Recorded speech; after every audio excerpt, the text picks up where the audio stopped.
Hi students, இப்ப நம்ம பார்க்கக்கூடிய ரொம்ப முக்கியமான ஒரு topic single phase AC generator. இந்த AC ஜெனரேட்டர் மாதிரி DC ஜெனரேட்டர் இருக்கு இல்லையா? AC னா அல்டர்னேட்டிங் கரண்ட், DCங்கிறது டைரக்ட் கரண்ட். டைரக்ட் கரண்ட்ங்கிறது வந்து யூனி டைரக்ஷன். யூனி டைரக்ஷன் என்னது? Single direction.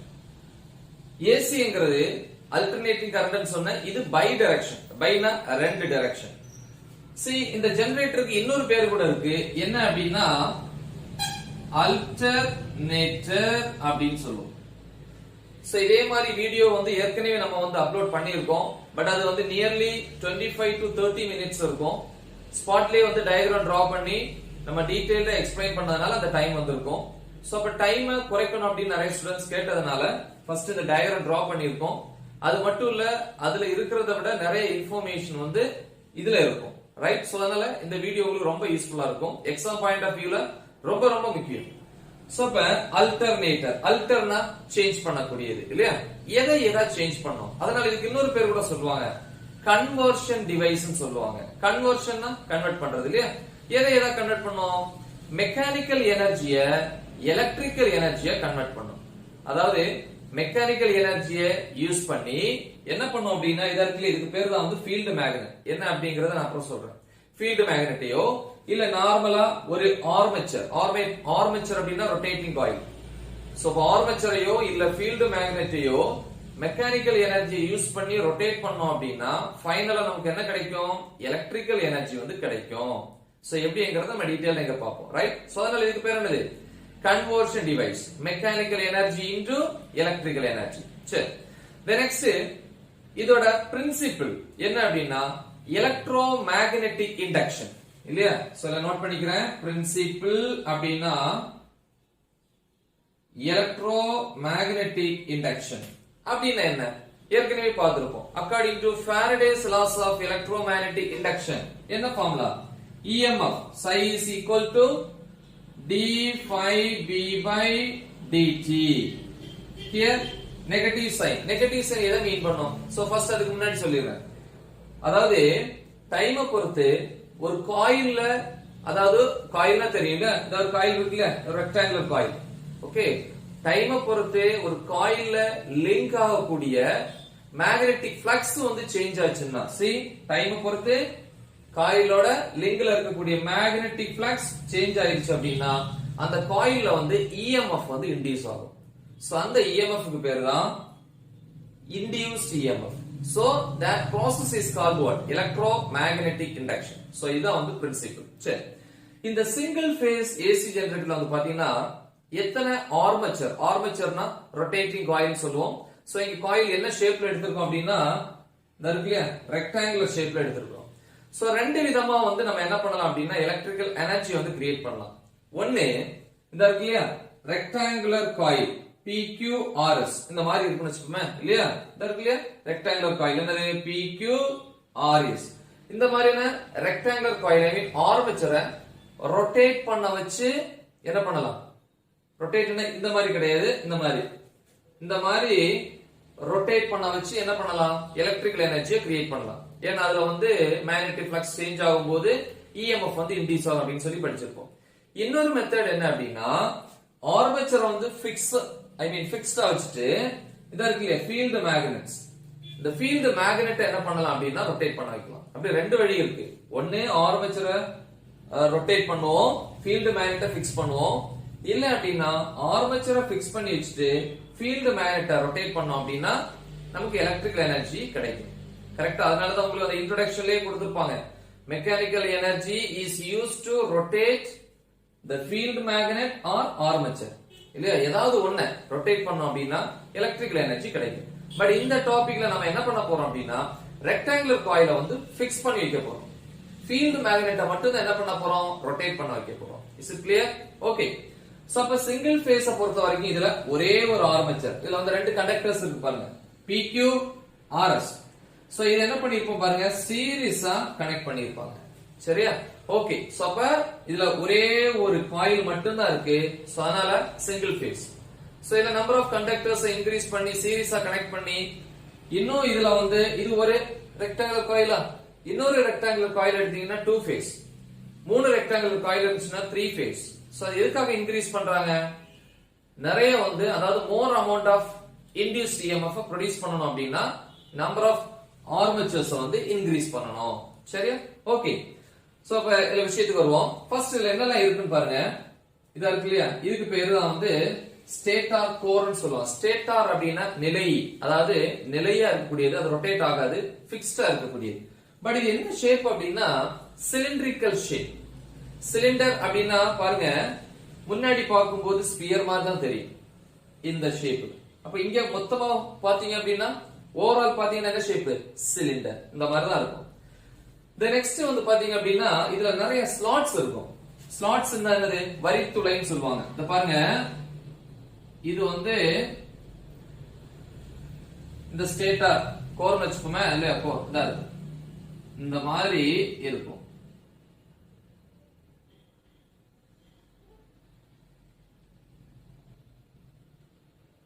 சரி. சோ இதுல என்ன பண்ணிருப்பாங்க அப்படின்னா நிறைய ஸ்லாட்ஸ் எடுத்திருப்பாங்க. அதாவது இந்த இடத்துல கட் பண்ணிருப்பாங்க. கட் பண்ணி இந்த மாதிரி. சோ இது ஒரு ஸ்லாட், வரித்துளை அப்படின்னு சொல்லுவாங்க. இந்த இடத்துல இன்னொரு ஸ்லாட். இதே மாதிரி எத்தனை ஸ்லாட்ஸ் வேணாலும் நம்ம எடுத்துக்கலாம். இந்த இருக்கு இல்லையா? இந்த கேப், இந்த கேப், இந்த ஸ்லாட்ல இந்த PQRSங்கற ரெக்டாங்குலர் காயிலை ஃபிக்ஸ் பண்ணுவாங்க. பாருங்க, இது அந்த ஸ்லாட் கேப் இந்த மாதிரி இருக்கும். அப்ப என்ன ஆகாதுன்னா அந்த பக்கம் இந்த பக்கம் என்ன ஆகாது? இந்த ரெக்டாங்குலர் காயில் ஐ மீன் ஆர்மேச்சர் வந்து ரொட்டேட் ஆகாது. கரெக்ட்டா? சோ இது அப்படியே ஃபிக்ஸ்டா வச்சிருக்கணும். நம்ம எய்மே அதுதான், ஆர்மேச்சரை ஃபிக்ஸ்டா வைக்கணும், ஃபீல்ட் மேக்னெட்டை வந்து ரொட்டேட் பண்ண வைக்கணும். கரெக்ட்டா? சோ அப்ப நமக்கு ரெண்டு ஸ்லாட் போதும். சப்போஸ் 3 ஃபேஸ்னு வெச்சுங்களேன், இதே மாதிரி 3 காயில் வேணும். ஒண்ணு அதே மாதிரி இப்படி ரெண்டு வச்சுக்கணும். அடுத்து இப்படி ஒன்னு இருக்கும் 3. அப்ப இப்படி வைக்கும்போது இந்த இடத்துல ஒரு ஸ்லாட் இருக்கணும், அதே மாதிரி இங்கேயும் இருக்கணும். கரெக்ட்டா? சோ இந்த மாதிரி ஸ்லாட். அதே மாதிரி 3 ஃபேஸ் அப்படினா இங்க ஒரு ஸ்லாட். சோ இந்த மாதிரி வச்சிருப்பாங்க. ரைட்? சோ நமக்கு இதுல வந்து பாத்தீங்கன்னா ரெண்டு ஸ்லாட் தான். இந்த இடத்துல ஒண்ணு, இங்க ஒண்ணு. சோ அப்ப அந்த இடத்துல இத ஃபிக்ஸ் பண்ணி வச்சிருக்கோம். கிளியர்? ஓகே. அதனால இதுக்கு பேர் வந்து stator core. So this is armature. ஆர்மேச்சர்னாலே ரொட்டேட்டிங் காயில் தான் பேரு. பட் நம்ம இந்த ஆர்மேச்சரை ஐ மீன் ரெக்டாங்குலர் காயிலை ரொட்டேட் பண்ண வைக்கல, ஃபிக்ஸ் பண்ணி வச்சிருக்கோம். நெக்ஸ்ட் பாருங்க, இது ஒரு alloy, metal alloy. So act as a field magnet. எப்படி வந்து அதுல மேக்னெட்டிக் ஃபீல்ட் கிரியேட் பண்றோம் அப்படினா இதே இதுதான், இப்படி தனியா இங்க எடுத்துக்கிறேன். சோ இந்த ஷேப்ல இருக்கு. சோ இதுல வந்து பாத்தீங்கன்னா தேவையான அளவு நம்பர் ஆஃப் டர்ன்ஸ் வயர்ஸ் வந்து ஊன் பண்ணிக்கோங்க. இதுல வந்து பாருங்க, இது பிரஷஸ், பிரஷ். கரெக்ட்டா? தென் நெக்ஸ்ட் வந்து பாத்தீங்கன்னா ஸ்லிப் ரிங்ஸ் இருக்கு. இந்த பிரஷஸ் வழியா நான் என்ன பண்றேன் அப்படின்னா ஒரு DC சோர்ஸை கனெக்ட் பண்றேன். DC source, DC direct current வந்து கொடுத்தேன் அப்படின்னா ஆட்டோமேட்டிக்கலி இந்த வயர் அந்த வைண்டிங்ஸ்ல வந்து கரண்ட் ஃப்ளோ ஆகும். ஃப்ளோ ஆகும்போது என்ன ஆகும்? கரண்ட் ஃப்ளோ ஆகக்கூடிய கண்டக்டர் சுத்தி என்ன இருக்கும்? மேக்னெட்டிக் ஃபீல்ட் இருக்கும். தேர் ஆக்ட் அஸ் a magnet அப்படின்னு சொல்லி படிச்சிருப்போம். அப்படி இந்த அலாய் எதா மாறிடும் அப்படின்னா மேக்னெட்டா மாறிடும். அப்படிதான் இது ஃபீல்ட் மேக்னெட்டா மாத்தக்கூடியது. கரெக்ட்டா? ஓகே. இன்னொரு விஷயம் பாருங்க, நம்ம முன்னாடி உள்ள எடிஷன்ஸ்ல எல்லாம் வந்து பாத்தீங்கன்னா ஆர்மேச்சர் ரொட்டேட் ஆகிற மாதிரி இருக்கும். அப்போ ஒரு ஆர்மேச்சர் இருந்ததுன்னா 2 ஸ்லிப் ரிங்ஸ் இருக்கணும், 2 பிரஷஸ் இருக்கணும். அந்த பிரஷஸ் வழியா தான் கரண்ட் வெளியே போகும் இல்லையா? ஆனா இங்க என்ன அட்வான்டேஜ் அப்படின்னா ஒரு ரெக்டாங்குலர் காயிலை ஃபிக்ஸ் பண்ணீங்க அப்படின்னா நமக்கு அங்க என்ன தேவையில்லை? பிரஷஸே தேவையில்லை. டைரக்டா, ஏன்னா அது ஸ்டேஷனரியா இருக்கு, ஸ்டேபிளா இருக்கிறதுனால டைரக்டா அதுல இருந்து கரண்ட வெளியே எடுத்துக்கலாம். ரைட்? அதனால அதுல பிரஷஸ் தேவையில்லை. we can use less number of slip rings. slip rings வந்து கம்மியா யூஸ் பண்ணிக்கலாம். இது வந்து ஒரு அட்வான்டேஜ் அப்படின்னு சொல்லலாம். ஓகே. எனிவே நம்ம விஷயத்துக்கு வரோம். அப்ப பாருங்க, இந்த ஃபீல்ட் மேக்னெட் இந்த இடத்துல இருக்கு. இனிஷியல் அந்த ஃபீல்ட் மேக்னெட் எப்படிப்பா இருக்கு? ஹரிசாண்டலா இருக்கு. தான் இனிஷியல் பொசிஷன் இந்த மாதிரி ஹரிசாண்டலா இருக்கு. சோ இது நார்த் போல், இது சவுத் போல். ஸ்டார்டிங்ல நார்த் சவுத் இருக்காது. எப்ப DC சோர்ஸை கனெக்ட் பண்றோமோ அப்ப நார்த் போல் சவுத் போல் நமக்கு கிடைக்கும். ரைட்? இப்போ இதுக்கு பேரு ஃபீல்ட் மேக்னெட். சோ அப்ப initial position. Right? Okay. So இது வந்து எப்படி இருக்கு? ஹரிசாண்டல். எக்ஸாம்பிள் பாருங்க, இதான் மேக்னெட்டிக் ஃபீல்ட் டைரக்ஷன். பாருங்க இந்த மாதிரி இருக்கு மேக்னெட்டிக் ஃபீல்ட். இது வந்து என்னது? இந்த ஆர்மேச்சர் ரெக்டாங்குலர் காயில் இல்லையா? சோ இது வந்து ஃபிக்ஸ் பண்ணி வச்சிருக்கோம். இந்த மாதிரி இருக்கு. ரைட்? ஓகே. பாருங்க, நேம் கொடுக்கிறேன், PQRS. சரி, ஆங்கிள் வந்து எதுக்கு எடுக்கணும்? ஆங்கிள் வந்து மேக்னெட்டிக் ஃபீல்டுக்கும் இந்த பிளேன் ஆஃப் த ரெக்டாங்குலர் காயிலுக்கு வரையக்கூடிய பெர்பெண்டிகுலர் லைன். பெர்பெண்டிகுலர் லைன் எப்படி வரைக்கணும்? இன்னொரு பென் எடுத்துக்கலாம். அதான் இருக்கு இல்லையா? இந்த மாதிரி எடுத்துப்போம். இது பெர்பெண்டிகுலர் லைன். இந்த plane of the rectangular coil இல்லையா? ஆக்சுவலா மேக்னெட்டிக் ஃபீல்ட் வந்து பிளேன் ஆஃப் த ரெக்டாங்குலர் காயிலுக்கு பெர்பெண்டிகுலரா இருக்கு. ஆனா அதே நேரத்துல இதுக்கு வரையக்கூடிய பெர்பெண்டிகுலர் லைன் அதுவும் இந்த மேக்னெட்டிக் ஃபீல்டுக்கும் ஒண்ணுக்கு ஒண்ணு எப்படி இருக்கு? parallel இருக்கு. சோ parallel இருந்துச்சுன்னா theta is equal to 0 degree initial position. theta is equal to 0 degree. கரெக்ட்டா? சோ theta என்கிறது போல நம்ம ஒமேகா t ன்னு எடுத்துக்கிறோம். வேற ஒண்ணும் இல்ல. நம்ம ஏற்கனவே படிச்சிருப்போம். velocity is equal to displacement by time. அப்படினா angular velocity is equal to angular displacement by time. So from this theta is equal to omega t. அப்ப omega t னாலும் theta னாலும் ஒண்ணுதான். அப்ப initial angle omega t equal to 0 degree. Correct தானே? ஏற்கனவே அந்த formula பார்த்திருப்போம். ஓரியன்டேஷன் ஆஃப் த காயில் அப்படின்னு சொல்லிட்டு. இல்ல இதுக்கு முன்னாடி ஒரு பெரிய டாபிக். அதுல என்ன ஃபார்முலா இருந்திருக்கும்? சரி அழிச்சுக்கிறேன். என்ன ஃபார்முலா இருந்திருக்கும்? induced EMF psi is equal to psi m sin omega t. கரெக்ட்டா? omega t ங்கிறது ஆங்கிள். கரெக்ட்டா? ஆங்கிளுக்கும் induced EMF க்கும் கிராஃப் வரைஞ்சிருக்கேன். ஆங்கிளை பேஸ் பண்ணி தான் induced EMF. அதனால ஆங்கிள்ங்கிறது இன்டிபெண்டன்ட் ஒன். அது x ஆக்சிஸ். ஆங்கிளை பேஸ் பண்ணி EMF இருக்குறதுனால அது டிபெண்டன்ட் ஒன் y ஆக்சிஸ்ல இருக்கு. இது வந்து ஆர்மேச்சர். ஆர்மேச்சரை நம்ம ரொட்டேட் பண்ணல. அதனால அது அப்படியே தான் இருக்கு. ஒரு 2-3 இயர்ஸ்க்கு முன்னாடி உள்ள பழைய எடிஷன்ல வந்து பாத்தீங்கன்னா ஆர்மேச்சரை ரொட்டேட் பண்ணிருப்பீங்க. அதனால வந்து லெட்டர்ஸ் எல்லாம் மாறி மாறி வரும் ரொட்டேட் ஆகும்போது. இங்க அப்படியே தான் ஃபிக்ஸ் பண்ணிருக்கோம். கரெக்ட்டா? ஓகே. சோ அப்ப வேல்யூ சப்ஸ்டிட்யூட் பண்ணிரோமா? எஸ். ஆங்கிள் வந்து எப்படி எடுத்துக்கணும்? மேக்னெட்டிக் ஃபீல்டுக்கும் இதுக்கு வரையக்கூடிய பெர்பெண்டிகுலர் லைன் இருக்கும். ரைட்? சோ அப்ப இத சப்ஸ்டிட்யூட் பண்ணனா ஃபர்ஸ்ட் கேஸ்ல EMF psi is equal to psi m into sin omega t is equal 0 degree. sin 0 value என்னது? 0. So totally EMF 0. பாருங்க EMF வேல்யூ 0 ல ஸ்டார்ட் ஆகுது இந்த பொசிஷன்ல. இனிஷியல் பொசிஷன்ல மேக்னெட்டிக் ஃபீல்டோட டைரக்ஷன் இப்படி இருக்கு. So this is magnetic field B vector. கரெக்ட்டா? சோ ஓகே நெக்ஸ்ட் இதா இருக்கு இல்லையா? இந்த ஃபீல்ட் மேக்னெட்டை ரொட்டேட் பண்றோம். இப்படி இருக்குறத நான் இந்த மாதிரி ரொட்டேட் பண்றேன். அப்ப இப்படி வரும். அப்ப மேக்னெட்டிக் ஃபீல்ட் இப்படி இருக்கும். அப்வர்ட்ஸ். இது அப்படியே திரும்பிடும். ஏன்னா இது நார்த் இது சவுத். இப்படி திருப்பும் போது இப்படி வரும். கரெக்ட்டா? அப்ப பாருங்க இது வந்து என்னது? Rectangular coil. அது அப்படியே இருக்கு. இப்படி இருந்த மேக்னெட்டிக் ஃபீல்ட் அந்த ஃபீல்ட் மேக்னெட் இப்படி டானா இப்படி வருது. இப்ப பாருங்க plane of the rectangular coil I mean ஆர்மேச்சரும் magnetic field ஒண்ணுக்கு ஒண்ணு parallel. ஆங்கிள் எப்படி எடுக்கணும்? magnetic field தான் இருக்கு இல்லையா? magnetic fieldக்கும் இந்த இடத்துல வரையக்கூடிய perpendicular line இந்த மாதிரி இருக்கும். அப்ப magnetic fieldக்கும் perpendicular lineக்கு in between angle எவ்வளவு? 90 degree. மேக் பண்ணக்கூடிய angle C 90. சோ அப்ப angle யூஸ் பண்ணிக்கலாம். Second position. அப்ப இங்க 90 sin 90 degree. sin 90 வேல்யூ என்னது? 1. அப்ப 1 into psi m psi m maximum EMF. அப்ப கண்டிப்பா அது EMF வந்து இன்டியூஸ் ஆகுது. கரெக்ட்டா? சோ அதுவும் பிளஸ். பாருங்க இது செகண்ட் பொசிஷன். அதே மாதிரி மேக்னெட்டிக் ஃபீல்ட் இப்படி இருக்கும். இந்த மேக்னெட் இப்படி டர்ன் ஆகும்போது இப்படி மேக்னெட்டிக் ஃபீல்ட். சோ அப்ப இந்த டைரக்ஷன். சரியா? So this is the magnetic field. இந்த டைரக்ஷன்ல இருக்கு. அப்ப மேக்ஸிமம் பாருங்க EMF. அப்ப கரண்டோட டைரக்ஷன் என்ன? பாசிட்டிவ்ங்கிறதுனால clockwise direction. PQ இல்லையா? அந்த கண்டக்டர் PQ ல from P to Q, இங்க from R to S. So ஓவரால போகும்போது PQ RS. சோ இந்த கண்டக்டர்ஸ் ரெண்டுமே சீரிஸ்ல கனெக்ட் பண்ணி இருக்கிறதுனால இதுல இன்டியூஸ் ஆகக்கூடிய EMF வந்து என்ன ஆகும்? ஆட் ஆகும். சோ அப்ப டோட்டல் EMF கால்குலேட் பண்ணனும்னா சீரிஸ்ல இருக்கிறதுனால என்ன பண்ணனும்? டைரக்டா ஆட் பண்ணுவோம். ஃபார் எக்ஸாம்பிள் இது 2 வோல்ட் இது 3 வோல்ட் அப்படினா 2 + 3 is equal to 5 volt total EMF in this armature. அப்ப கரண்டோட டைரக்ஷன் பாருங்க AB. கரண்டா இருக்கலாம் அதே மாதிரி EMF ஆ இருக்கலாம். Okay good. the next அடுத்த ஸ்டேஜ் என்ன?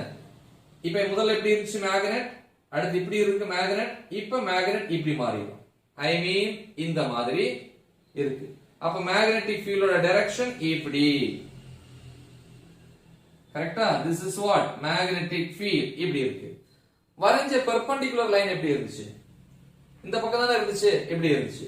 அப்ப plane surfaceக்கு வரைஞ்ச perpendicular லைனுக்கும் மேக்னெட்டிக் ஃபீல்டுக்குள்ள ஆங்கிள்.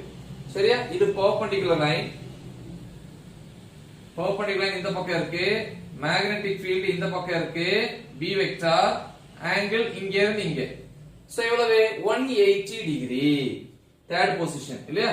சோ அப்ப இங்க 180 டிகிரி போட்டீங்க அப்படினா sin 180 value 0. So m into 0 is equal to 0. கரெக்ட்டா? சோ அப்ப அடுத்து என்ன ஆகுது? இதான் மேக்ஸிமம். இந்த கேஸ்ல தேர்ட் கேஸ் வேல்யூ பாருங்க 0. 180 டிகிரில வேல்யூ 0. EMF 0. நெக்ஸ்ட் கேஸ் கரெக்ட்டா இப்படி இருந்த மேக்னெட் திருப்பி என்ன ஆகுது? இப்ப இந்த மாதிரி வருது. அடுத்த கேஸ் அப்ப எப்படி பாருங்க? இது வந்து plane of the coil. the next இது magnetic field. ரெண்டுமே வந்து பாத்தீங்கன்னா எப்படி இருக்கு? பார்க்கிறதுக்கு parallel தான், but see the direction, opposite directions இல்லையா? okay, anyway, the next, what about the angle between the magnetic field? See the magnetic field direction in the direction இல்லையா? magnetic field இருக்கும், வரையக்கூடிய perpendicular லைனுக்கும் in between the angle. கரெக்ட்டா? இந்த magnetic field அப்படியே இந்த மாதிரி வரும். சோ அப்ப இந்த ஆங்கிள் எவ்வளவு? 270. ஏன்னா இப்படி போட்டோம் அப்படினா 90, இப்படி போட்டா இன்னொரு 90, இது இன்னொரு 90, டோட்டலி 270 டிகிரி. அப்ப இந்த இடத்துல 270 போட்டா என்ன வரும்? sin 270 degree -1. So -1 into m -m. அப்ப மேக்ஸிமம் EMF இன்டியூஸ் ஆகுது, ஆனா அதே நேரத்துல அது வந்து ஆப்போசிட் டைரக்ஷன். கரெக்ட்டா? சோ அப்ப டைரக்ஷன் மாறணும். இங்க P to Q ஆ, இங்க அப்படியே மாறிடும். இந்த மாதிரி டைரக்ஷன்ல இருக்கும். Is it clear? அப்ப கரண்டோட டைரக்ஷன் சேஞ்ச் ஆகும். சோ அப்ப on the conductor PQ னா induced EMF or current from Q to P. இங்க வந்து பாத்தீங்கன்னா S2R. சோ ஓவரால் பார்த்தா கரண்ட் வந்து கரண்ட் ஆர் இன்டியூஸ்ட் EMF வந்து எப்படி டிராவல் ஆகுது? through SRQP வழியா டிராவல் ஆகுது. இப்போவும் இன்டியூஸ்ட் EMF வந்து ஏற்கனவே கிடைச்ச அதே வேல்யூ கிடைக்கும், பட் ஆப்போசிட் டைரக்ஷன். பாருங்க, நெகட்டிவ் y ஆக்சிஸ்ல கிடைச்சிருக்கு maximum EMF. Is it clear? Induced EMF and கரண்டோட டைரக்ஷனை மென்ஷன் பண்ணிருக்கேன். சோ இது இந்த பொசிஷன். அடுத்த பொசிஷன் என்னது? இதே மேக்னெட்டிக் ஃபீல்ட் திருப்பியும் இந்த ஃபீல்ட் மேக்னெட் திருப்பி இப்படி இருக்கிறது இப்படி போயிடும். இப்படி வரும்போது எப்படி இருக்கும்? ஒண்ணுக்கு ஒண்ணு parallel, same direction. So angle என்னது? 0. சோ ஆங்கிள் 0 ஆ இருந்துச்சு அப்படினா sin 0 degree, sin 0 value 0, 0 into m 0. திருப்பி 0 வந்துருச்சு. இப்போ மேக்னெட்டிக் ஃபீல்ட் இந்த டைரக்ஷன்ல இருக்கு. So this is the direction of magnetic field. So அப்ப இந்த ஒன் ரொட்டேஷன்லயும் ஆர்மேச்சரோட பொசிஷன் மாறல, ஃபீல்ட் மேக்னெட் மட்டும் தான் ரொட்டேட் ஆயிருக்கு. அதனால தான் பிரஷஸ் தேவையில்லை, டைரக்டா அந்த கரண்ட நம்ம வெளியே கொண்டு வரலாம். ரைட்? சோ வெளியே கொண்டு போகும்போது ஒரு எக்ஸ்டர்னல் டிவைஸ் இல்ல ஒரு சர்க்யூட்டுக்கு நம்ம அந்த கரண்ட யூட்டிலைஸ் பண்ணும்போது அந்த இடத்துல நம்ம என்ன பண்ணோம்? ஒரு ரெசிஸ்டர் வந்து யூஸ் பண்ணோம். ரெசிஸ்டரோட யூஸ் என்ன? கரண்ட வந்து பிளாக் பண்ணக்கூடியது இல்லையா? To resist the current in the circuit இல்லையா? ஒரு அளவுக்கு அதிகமான கரண்ட் வந்துச்சு அப்படின்னா அந்த சர்க்யூட் வந்து கொலாப்ஸ் ஆகாம இருக்கணும் அப்படின்னா சில ரெசிஸ்டர்ஸ் வந்து அந்த இடத்துல என்ன பண்ணுவாங்க? யூட்டிலைஸ் பண்ணுவாங்க. இப்படி எலக்ட்ரிக்கல் எனர்ஜியை ப்ரொடியூஸ் பண்றோம். கரெக்ட்டா? அப்ப இங்க என்ன நடக்குது? மெக்கானிக்கல் எனர்ஜியை கொடுத்து ஃபீல்ட் மேக்னெட்ஸ் ரொட்டேட் பண்ண வச்சு அதுல இருந்து ஆர்மேச்சர்ல வந்து என்ன பண்றோம்? EMF ஆர் கரண்ட இன்டியூஸ் பண்றோம். அப்படின்னா ஆர்மேச்சரோட லிங்க்ல இருக்கக்கூடிய magnetic field magnetic flux change ஆகுறதுனால EMF வந்து இன்டியூஸ் ஆகுது.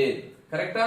சோ இந்த ஓவரால் ஒன் ரொட்டேஷன் இருக்கு இல்லையா? சோ இதுல டைரக்ஷன் ஆஃப் ஃபீல்ட் மேக்னெட் வந்து பாத்தீங்கன்னா கிளாக்வைஸ் டைரக்ஷன். அதே மாதிரி டைரக்ஷன் ஆஃப் இன்டியூஸ்ட் EMF வந்து தெரிஞ்சுக்கிறதுக்கு நம்ம ஏற்கனவே ரூல் படிச்சிருப்போம், Fleming's right hand rule. So இந்த ஓவரால் ஒன் ரொட்டேஷன்ல பாருங்களேன், இந்த கிராஃப் பாருங்க, clockwise, this is anti clockwise, clockwise anti clockwise. அப்ப நமக்கு என்ன கிடைச்சிருக்கு? அல்டர்னேட்டிங் கரண்ட் தான் கிடைச்சிருக்கு. பை டைரக்ஷன், பை டைரக்ஷன்னா கிளாக்வைஸ் ஆன்டி கிளாக்வைஸ் இந்த மாதிரி இருக்கு. பொதுவா டிசின்னு எப்படி இருக்கும்? அது யூனி டைரக்ஷன், இது பை டைரக்ஷன். சோ அப்ப இதுல இருந்து நமக்கு கிடைச்ச EMF ஆர் கரண்ட் வந்து என்ன சொல்லுவோம் அப்படின்னா alternating EMF or alternating current அப்படின்னு சொல்லுவோம். அதே மாதிரி இந்த EMF ஓட வேல்யூ அல்லது இந்த frequency எதுக்கு டைரக்ட்லி ப்ரொபோர்ஷனலா இருக்கும் அப்படின்னா is directly proportional to the velocity of the field magnet. Field magnet ஓட velocity கூடிச்சு அப்படினா speed with direction கூடிச்சு அப்படினா ஆட்டோமேட்டிக்கலா frequency-யும் increase ஆகும். ரைட்? சோ இது ஒரு முக்கியமான ஒரு டீடைல் क्वेश्चन. டயகிராம் வந்து நீங்க இதுவும் வரைஞ்சா போதும். கான்செப்ட் நல்லா தெளிவா புரிஞ்சுக்கோங்க. Okay? All the best. Thank you.